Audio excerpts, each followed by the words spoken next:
In the early hours of the morning on July 16, 1945, at a remote location somewhere deep in the desolate New Mexico desert, the first atomic bomb was successfully detonated.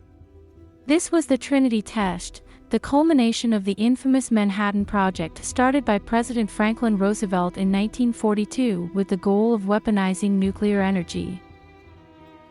The test effectively ended the race between the United States, Germany, and the Soviet Union to develop just such an unstoppable weapon.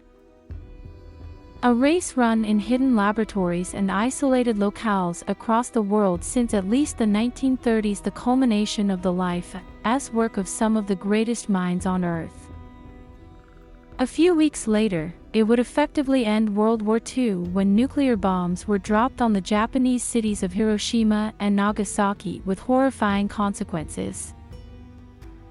For all those who bore witness to the Trinity test, it was an extraordinary, life-changing sight to behold a 40,000-foot-high mushroom cloud billowing up to the heavens in the detonation zone. In 1932, Patrick Clayton and a team from the Egyptian Geological Survey were driving through the dunes of the Great Sand Sea, close to the Saad Plateau in Egypt. As they drove, Clayton began to notice a curious noise emanating from under the vehicle, some sort of crunching sound from the tires, entirely inconsistent with the usual noise made driving on sand. Stopping to examine the situation, Clayton discovered that he and his team were driving on great sheets of greenish glass, buried just under the sand. The crunching noise, originating as the weight of the vehicle, cracked and broke the glass into chunks beneath them. Clayton and his team were puzzled what could have caused this unusual phenomenon. A decade before the start of the Manhattan Project, they could not envision the type of force required to turn an ocean of sand into glass. The dunes of Egypt, however, are far from the only place on Earth where this so-called desert glass has been found. In southern Iraq, a layer of glass was discovered deep in the earth during an excavation under the Babylonian, Sumerian, and Neolithic strata. That is, in the geologic era right before cavemen. Similar glass had also been found in the Gobi Desert of Mongolia and along the ancient Silk Road in China, at a site which has become known as the Chinese Roswell, as well as in Israel, where a quarter-inch thick deposit of this glass was found spanning several hundred square feet in 1952. Most unbelievably, a monumental deposit of this desert glass covering an unbelievable 2,500 square miles has been discovered in Libya, or perhaps rediscovered would be a better way to put it. Since the glass appears to have been known about by the ancients, Egyptians used it in jewelry. Most famously in the pictorial of Pharaoh Tutankhamun, King Tut as he has nicknamed. While Paleolithic era humans used it in tools some 10,000 years ago. So what is this strange desert glass rediscovered by accident in New Mexico but existing all over the world, and what could have caused it at first? Scientists offered meteors as an explanation, except while a meteor strike may be able to melt sand into glass, it leaves fragments of iron and other minerals not found in the pure glass of Libya or elsewhere. Further, meteor glass generally takes the form of beads rather than smooth, expansive sheets, and of course, a meteor leaves a crater, and craters were not detected, even using satellite imagery at places this desert glass was discovered. It warrants mention that while the Trinity test did in fact leave a crater, future uses of nuclear bombs did not. As scientists discovered, that detonation above ground maximized the devastation of the weapon. There were no craters left at Hiroshima or Nagasaki. Some have suggested that lightning strikes might be to blame for the desert glass, but again, while it may melt sand, glass formed by lightning takes the form of a strike burrowing into the ground, like branches of coral. So if not meteors or lightning strikes, then what could have caused these great formations of glass otherwise only seen at a modern nuclear test site? The director of the Trinity test, the theoretical physicist Dr. J. Robert Oppenheimer, may have offered an indirect answer to this question 7 years after New Mexico. Oppenheimer was asked by one of his students if the Trinity test was in fact the first atomic bomb test ever conducted.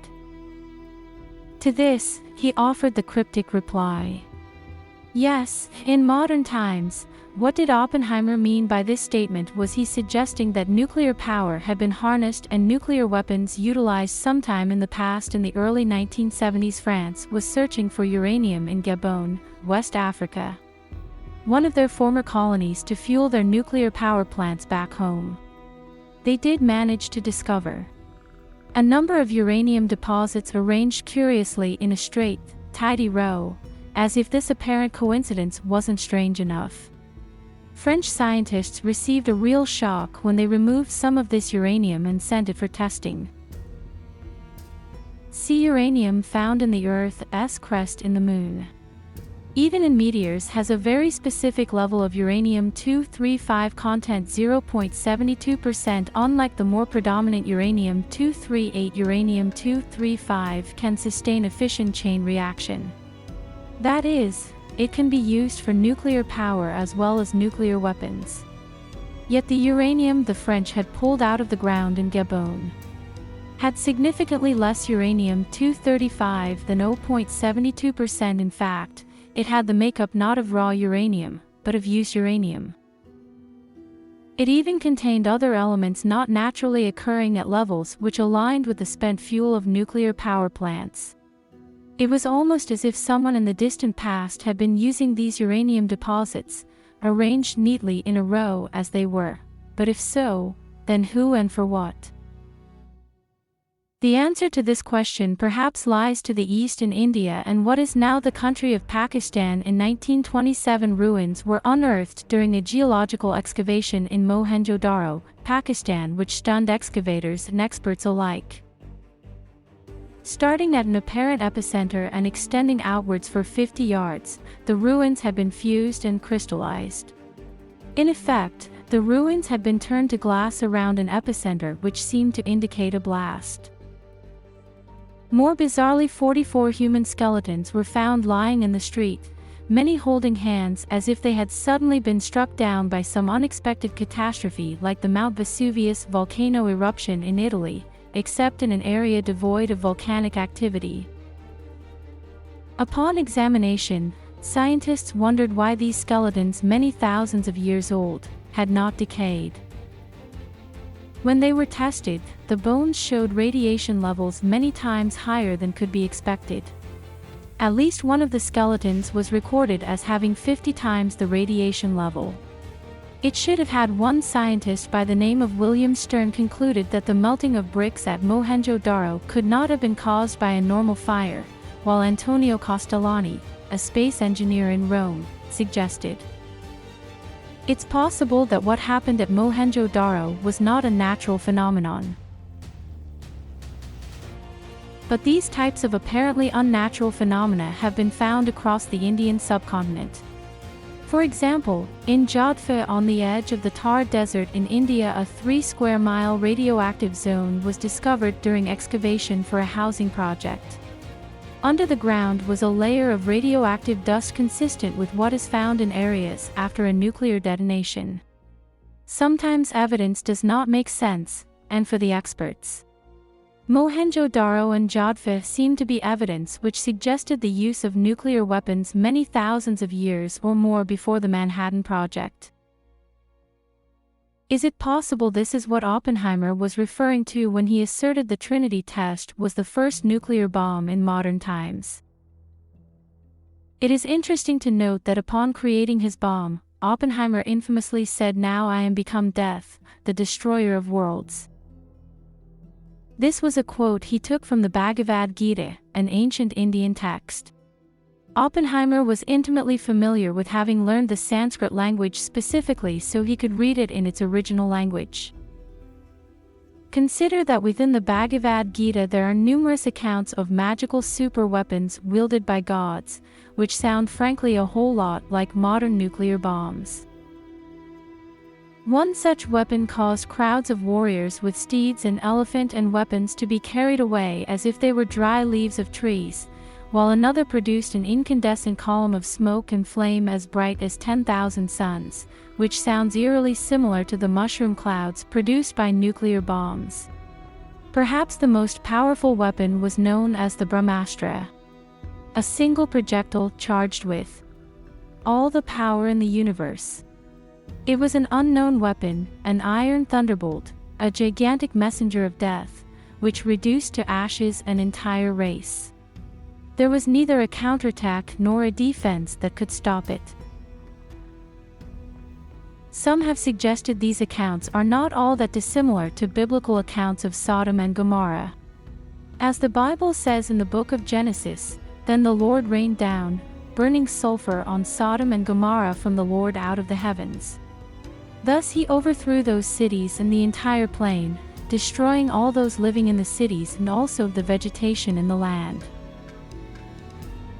Going further, consider the description in the Bhagavad Gita of the long-term effects where these types of weapons were used. Hair and nails fell out. Pottery broke without any apparent cause, and the birds turned white. After a few hours, all foodstuffs were infected. Any target hit by the Brahmastra would be utterly destroyed. Land would become barren and lifeless. Rainfall would cease, and infertility in humans and animals would follow for eons of time. In many ways, this resembles the long-term effects of radiation, built by humans and the environment after the use of nuclear weapons. Incidentally, the inhabitants of Jodhpur were radioactive dust, similar to what is found in a nuclear blast. Site was discovered have long been plagued with higher incidences of cancer, birth defects, and other health complications. What if these ancient stories for the Bhagavad Gita are not allegorical myths, but rather historical accounts of events which actually took place? Could humans have discovered the secrets of nuclear power way back in the distant past, as Oppenheimer appeared to allude to before, literally blowing themselves back to the Stone Age? Or perhaps it is something deeper, more nefarious. Perhaps these weapons were not being used by humans, but on humans.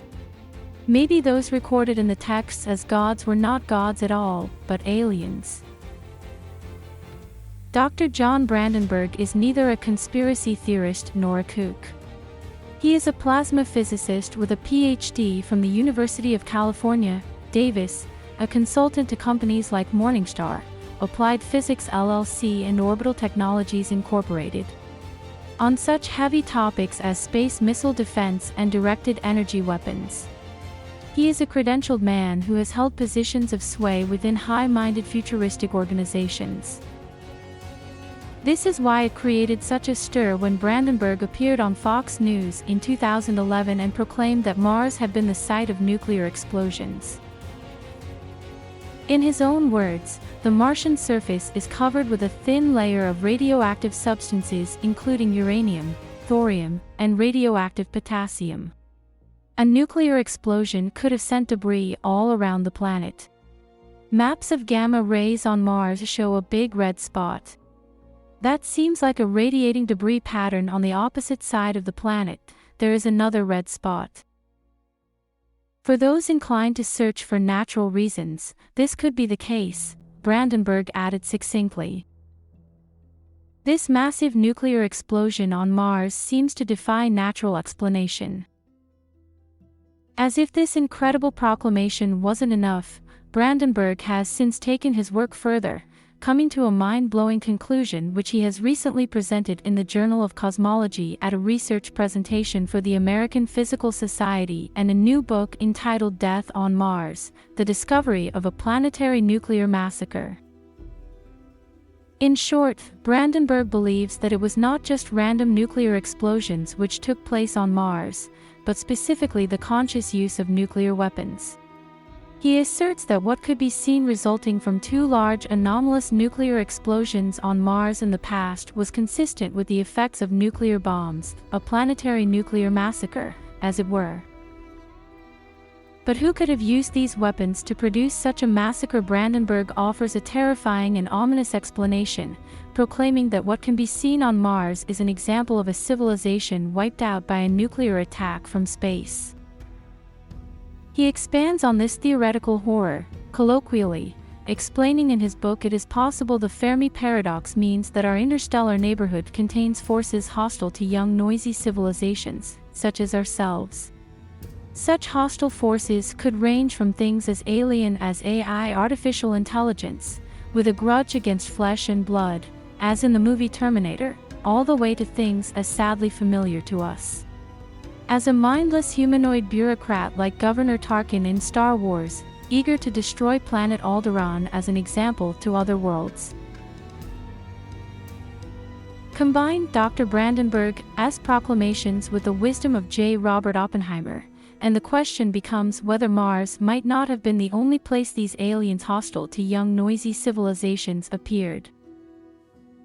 Perhaps they in fact appeared in India and elsewhere, occurrences recorded by ancient civilizations in places like the Bhagavad Gita, turning their terrible alien power on human beings and blasting them back to the Stone Age, leaving smooth oceans of desert glass and radioactive ruins in their wake. More importantly, if this has happened before, what's to say it can't or won't happen again? Thank you for watching. Please hit the like button if you enjoyed this video. If you're new, please subscribe and hit the notification button so you don't miss the amazing videos yet to come.